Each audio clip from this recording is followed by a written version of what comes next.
My name is Sam. Every Friday, 12 noon Central Time, Spotify come your way from Afrovibes Radio Houston. Today's edition promised to be a very interesting one because I have two gentlemen here. They are going to go on each other's juggler. One is a Man United fan. In fact, he is the coordinator of Man U fans here in Houston, Texas. And one is a die-hard Arsenal fan based in New York City. Ekino, and you're welcome to Sports 5. For having me. And I have here Tim Russell. He is the coordinator of, in fact, intro yourself. Hi everyone, I'm Tim Russell. I manage the soccer fan channel for Man United fans in Houston, the Red Army. My soccer channel is called Soccer As We Like It, the Man United direction. So yes, we are ready to battle Arsenal on Sunday after our MIP miracle in Paris yesterday. all right.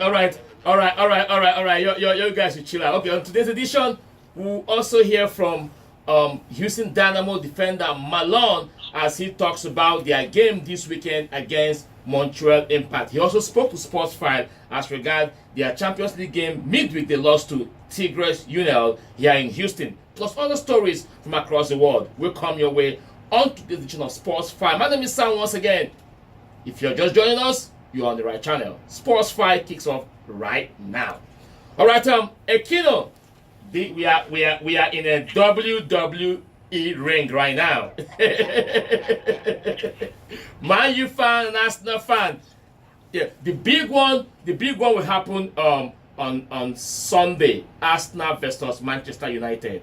Even though that game will have no bearing on whatsoever who will win the title, but a lot is at stake in that game. That is the race for the top four. Arsenal will battle Man U at home.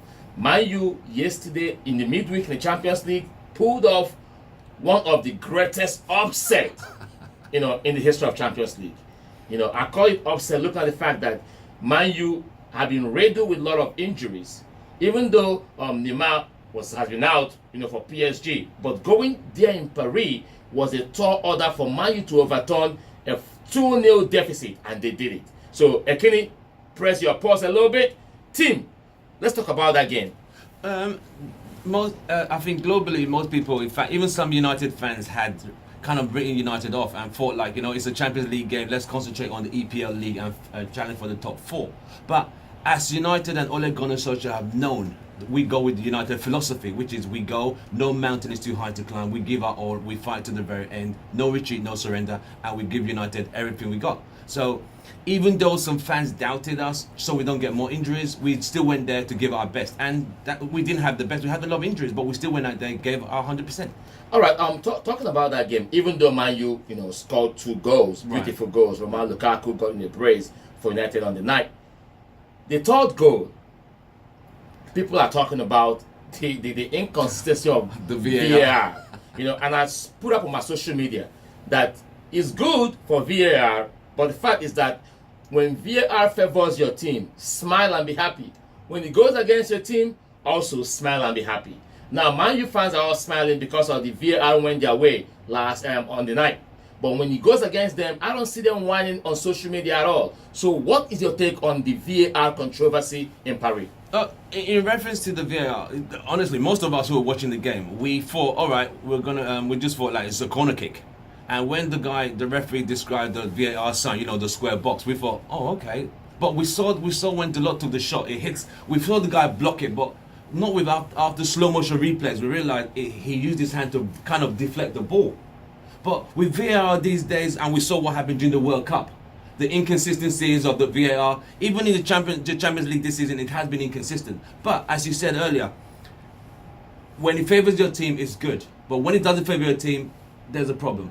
Most of us we were surprised. We were all looking forward to a corner kick. We really were surprised. I watched the replay of that incident. Right. I'm asking myself, did the player make himself big by extending his hand to get that for the ball to touch his hand, or was it just a reflex action movement?